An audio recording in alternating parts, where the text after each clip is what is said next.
Hello friends, राजमुद्रा ऑनलाईनच्या या trusted प्लॅटफॉर्मवर मी मनोहर भोळे तुमचं सर्वांचं स्वागत करतो.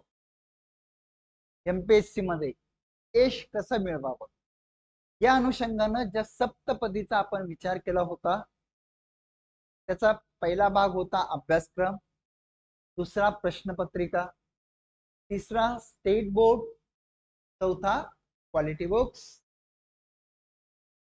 पाचवा रिव्हिजन आणि आज हा पुढचा भाग एमसीक्यू. एमसीक्यू कसे सोडवावेत. बऱ्याच विद्यार्थी मित्रांना प्रश्न पडला, सर नेमकं काय सांगतायत, एमसीक्यूज म्हणजे काय? सगळं सांगतो. त्या अगोदर तुम्हाला कोणीतरी अगोदर सांगितलेलं वाक्य सांग. तुम्ही जर काही यशवंतांना भेटले असाल तर ते तुम्हाला एक वाक्य खास करून सांगत असतात. कोणतं वाक्य माहितीये? ते सांगतात परीक्षेच्या स्वरूपाला धरून अभ्यास करा. काय सांगतात? परीक्षेच्या स्वरूपाला धरून अभ्यास करा. म्हणजे काय? युपीएससी तुम्हाला करायची, लिखाणाची सवय करा. भरपूर लिखाणाची सवय करा. एमपीएससी करायची तर एमपीएससीच्या परीक्षेचं स्वरूप काय आहे? एमसीक्यूज, मल्टिपल चॉईस क्वेश्चन्स, बहुपर्यायी वस्तुनिष्ठ प्रश्न. म्हणजे युपीएससी मध्ये तुम्हाला उत्तर लिहावं लागतं, एमपीएससी मध्ये तुम्हाला उत्तर शोधावं लागतं खूप विचार करून. दिस इज द डिफरन्स आणि याला परीक्षेचं स्वरूप असं म्हणतो. एमसीक्यूज हे थेट महाराष्ट्र राज्य लोकसेवा आयोगाच्या पूर्व मुख्य परीक्षेशी संबंधित असलेलं परीक्षेचं स्वरूप आहे. Multiple choice questions, right? Okay, याच्याविषयी आपला हा विशेष भाग. एक एमसीक्यूज कसे सोडवावेत, राईट? चलो,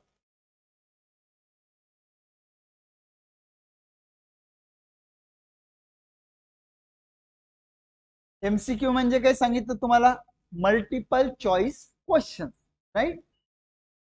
बहुपर्यायी वस्तुनिष्ठ प्रश्न.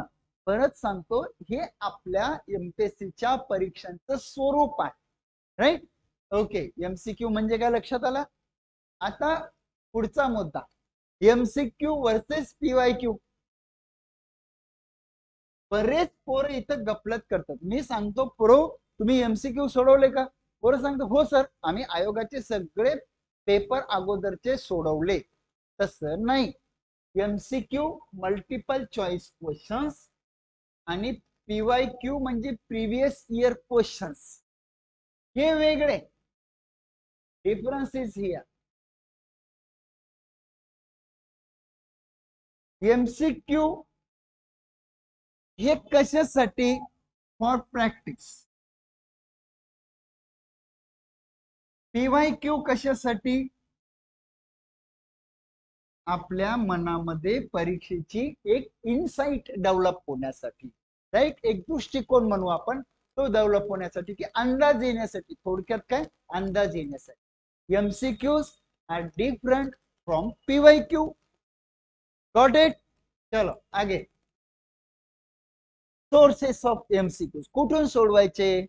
बघा, बाजारामध्ये, तसं मी कोणत्याही प्रकाशनाचं नाव घेत नाहीये, पण बाजारामध्ये काही प्रकाशनांनी इतिहास भूगोलाची सराव प्रश्नपत्रिका आणल्या, काही जणांनी एचआरचे आणले, काही जणांनी पॉलिटिक्सचे आणले, काही जणांनी इकॉनॉमिक्सचे आणले, काही जणांनी सायन्सचे क्वेश्चन बँक आणल्या.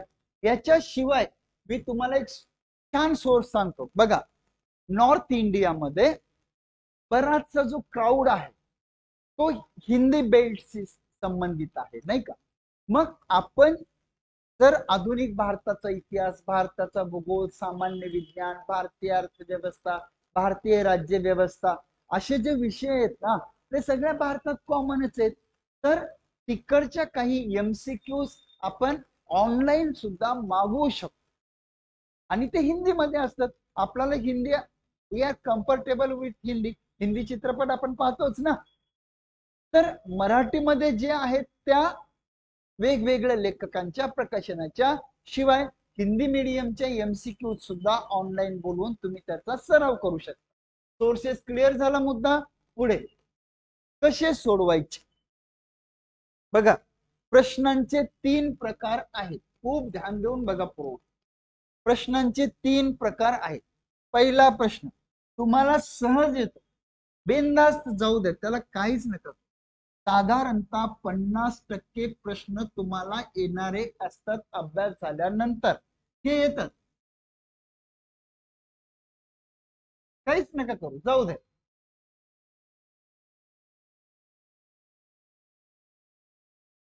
बरोबर. उदाहरणार्थ मी तुम्हाला एक प्रश्न सांगतो. महात्मा फुलेंवरचा एक प्रश्न आहे. सत्यशोधक समाजाची स्थापना कोणी केली? तर महात्मा फुलेंनी केली. तर हा प्रश्न आपण या सोप्या प्रश्नामध्ये घेऊ, कारण अभ्यास झाल्यावर आपल्याला माहित आहे. दुसरा प्रकार हा तुम्हाला कन्फ्यूज करणारा प्रकार आहे. कन्फ्यूज का करतो? तर इथं अभ्यास आपला आणखीन पाहिजे असतो या परीक्षा प्रक्रियेला.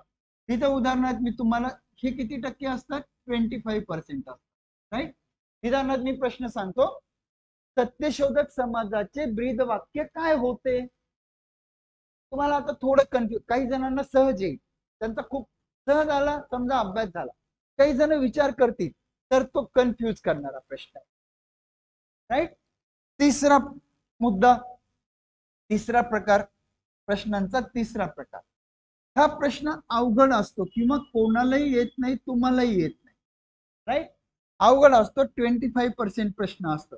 उदाहरणार्थ राष्ट्रीय काँग्रेसच्या दुसऱ्या अधिवेशनासाठी खालीलपैकी कोणते व्यक्ती उपस्थित नव्हते?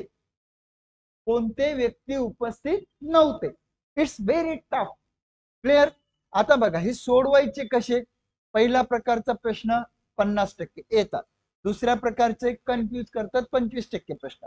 तिसरा प्रकार येतच नाही, अवघड असतं. हे सोडवायचे म्हणजे नेमका मग अप्रोच काय ठेवायचा?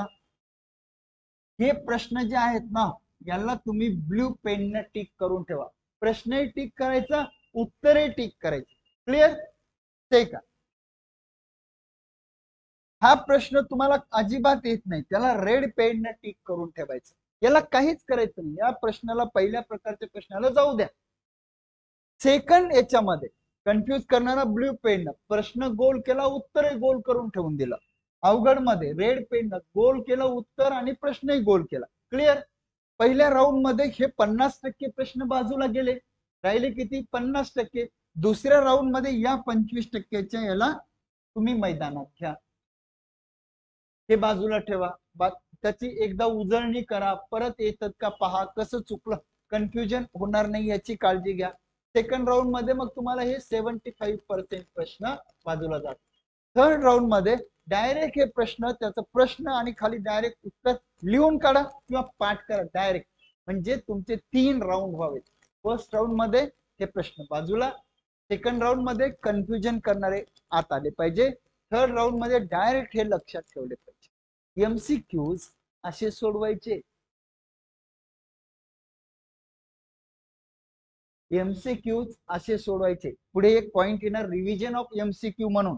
परीक्षेच्या काळात या दोन्हीचं रिव्हिजन झालं पाहिजे.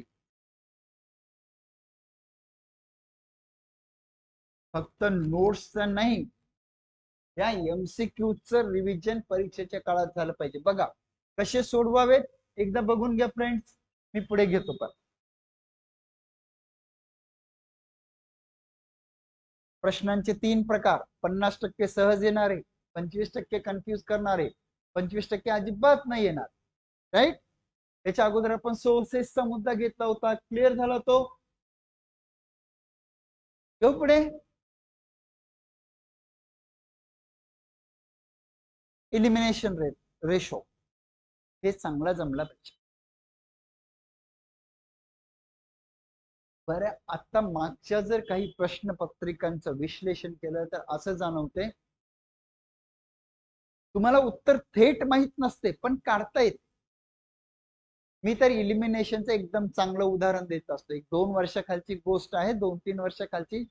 KBC वर एक बेंगॉली लेडी 1 करोडच्या प्रश्नासाठी खेळत होत्या. इलिमिनेशनचं बेस्ट उदाहरण मी सांगतो. हे बेंगॉली लेडी 1 करोडच्या प्रश्नासाठी खेळत होती. साधारणतः 15-20 मिनिट त्यांनी उत्तर गेस करण्यासाठी घेतलं. एकदम सस्पेन्स असा थ्रिल वातावरण होतं एकदम. आणि त्यांनी सांगितलं हा ऑप्शन लॉक करा. 1 करोडचा प्रश्न होता, विचार करा. अमिताभ बच्चन जी म्हणाले आर यू शुअर? ते म्हणले येस सर. लॉक केला आणि तो प्रश्न बरोबर निघाला. करोडपती. मग त्यांना अमिताभ बच्चन यांनी एक प्रश्न विचारला की जर तुम्हाला याचं उत्तर माहिती होतं तर एवढा वेळ तुम्ही का घेतला? ते म्हणे सर मला उत्तर माहिती नव्हतं. मग this is called elimination. Elimination technique. Elimination technique. Okay. हे रेशो काय तो नंतर सांग. Elimination technique. मग त्यांनी काय सांगितलं उत्तर कसं काढलं? ते म्हणे सर मला याचं उत्तर माहित नव्हतं पण मला हे माहित होतं की 3 जण तर नक्की नाहीये. यांचा कालखंड वेगळा होता, त्यांचं कार्य वेगळं होतं. त्यांचा कालखंड वेगळा, त्यांचं कार्य वेगळं. त्यांचा कालखंड वेगळा, त्यांचं कार्य. म्हणजे 3 जण तर फिक्स माहित आहे की ते नव्हतेच. मग राहिले एकच, तेच उत्तर असत. दिस इज कॉल्ड इलिमिनेशन मेथड. एखाद्या प्रश्नाचं उत्तर आपल्याला माहित नसेल तर ते काढण्यासाठी आपला अभ्यास चांगला झालेला असेल, विचार प्रक्रिया गतिमान असेल तर बाकीचे कोणते उत्तर नाहीत याच्यावरून आपण कोणतं उत्तर आहे ते काढू शकतो. पण याच्यासाठी अभ्यास चांगला लागतो, स्पीड विथ अॅक्युरेसी लागते, डोकं शांत लागते. बरोबर. त्याला इलिमिनेशन टेक्निक म्हणतात. मग इलिमिनेशन रेशो काय आहे एमसीक्यूच्या अनुषंगाने जो मी तुम्हाला आत्ता सांगितला होता. कोणता? 50%, 25% आणि 25.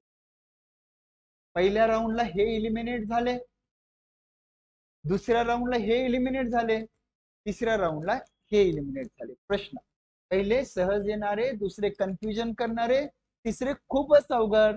लक्षात आलं? चलो पुढे. रिव्हिजन. बघा जेव्हा तुम्ही शांत असता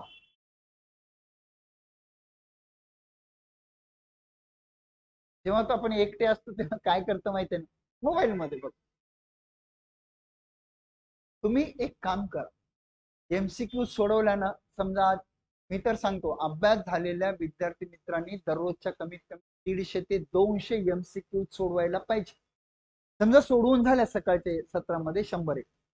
दुपारी जेवण करताना वगैरे कोणत्या चुकल्या होत्या, कोणते प्रश्न चुकले होते, का चुकले होते, मी उत्तर काय टिक केलं होतं, उत्तर काय होतं, माझं उत्तर का चुकलं, ते उत्तर का बरोबर होतं, याच्यावर विचार करा ना. व्हिज्युअलाइज करा. यू व्हिज्युअलाइज की हा मी असं असं केलं होतं. You visualise, you think of it. अरे पुरानो स्पर्धा परीक्षांमध्ये यशाची प्रक्रिया ही अशा मार्गानेच जाते. तुमचा अभ्यास झाला पाहिजे, अभ्यास व्हिज्युअलाइज झाला पाहिजे, त्याच्यावर चिंतन झालं पाहिजे, अभ्यास परीक्षेमध्ये प्रॉपर मांडला गेला पाहिजे. त्याच प्रक्रियेचा एक घटक म्हणजे एमसीक्यू सोडवताना तुम्हाला व्हिज्युअलायझेशन चांगलं जमलं पाहिजे. आणि मी जसं बोललो की परीक्षा जवळ आल्यानंतर ऍटलिस्ट सेकंड टाईपचे एमसीक्यूज म्हणजे कन्फ्यूज करणारे आणि थर्ड टाईपचे एमसीक्यूज म्हणजे न येणारे याचं रिव्हिजन नक्की झालं पाहिजे. बघा एवढं पुस्तक जर असेल, पहिल्या राऊंडला एवढं होईल, दुसऱ्या राऊंडला एवढं होईल, समजा ना. सोपं पण करायला पाहिजे. आणि एमसीक्यू हे एमपीएससीच्या सद्यस्थितीतील परीक्षांचं स्वरूप आहे. डन.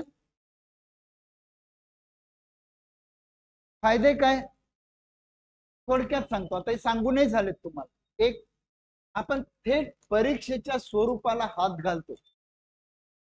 एमसीक्यू परीक्षेचं स्वरूप आहे, त्या परीक्षेच्या स्वरूपाला आपण हात घालतो डायरेक्ट. त्याला काय म्हणतात ना, मुळावर घाव घालतो. सेकंड, परीक्षे आपण जेव्हा एमसीक्यू सोडवायची प्रॅक्टिस करतो तेव्हा एमसीक्यू वाचायची सवय लागते, उत्तर शोधायची सवय लागते. प्रश्न वाचायची सवय, उत्तर शोधायची सवय, याच्यामुळे परीक्षेत आपला स्पीड वाढतो. स्पीड विथ अॅक्युरेसी हे स्पर्धा परीक्षांमध्ये पास होण्याचं सूत्र आहे. क्लिअर. तिसरा मुद्दा, एक थिंकिंग पॅटर्न डेव्हलप होतो. थिंकिंग पॅटर्न, विचार करतो ना आपण, प्रश्न कसे विचारले जातात, कसे विचारले गेले प्रश्न, नाही का, असे आउट ऑफ ट्रॅकचा प्रश्न येत नाहीत ना. मग जेव्हा आपण एमसीक्यू सोडवतो ना पोरांनो, तर जेव्हा आपण अभ्यास साहित्याचं वाचन करतो ना, तेव्हा आपल्या डोक्यामध्ये एक असा थिंकिंग पॅटर्न डेव्हलप होतो. तो आपल्याला सांगतो अंडरलाईन कर, इथं प्रश्न येते. तो थिंकिंग पॅटर्न डेव्हलप होतो. हे एक फायदा. आणि सगळ्यात महत्वाची गोष्ट म्हणजे आपला कॉन्फिडन्स वाढ. राईट. खूप फायदे त्याचे. बघा, परीक्षेच्या स्वरूपाला हात घालतो, परीक्षेसाठी स्पीड येते, थिंकिंग पॅटर्न डेव्हलप होतो, आणि आपला आत्मविश्वास. नक्की सोडवा पोरो. ज्यांचे अभ्यास झालेत ना त्या विद्यार्थी मित्रांना तर मी कायम अशी विनंती करतो की तुम्ही एमसीक्यू नक्की सोडवा. का? इन शॉर्ट, हे स्पर्धा परीक्षांचं स्वरूप आहे. कुठून सोडवायच्या? बाजारात. एमसीक्यू आणि पीवायक्यू वेगळ्या. Right. Elimination ratio, elimination round जमला पाहिजे. 50%, 25%, 25%. पुढचा मुद्दा, एमसीक्यूचं रिव्हिजन ऍटलिस्ट 2 प्रकारांचं कन्फ्युजन करणारे आणि अवघड असलेल्या परीक्षेच्या काळात झालं पाहिजे. या सगळ्याचा फायदा काय होईल? स्पीड विथ अॅक्युरेसी येईल, आणि प्रश्न कसा येतो त्याचा थिंकिंग पॅटर्न डेव्हलप होईल, ज्याचा फायदा तुम्हाला पुस्तक वाचताना अभ्यासाच्या प्रक्रियेत. राईट. उद्या पुढच्या भागामध्ये परत भेटू. तोपर्यंत नमस्कार. All the best.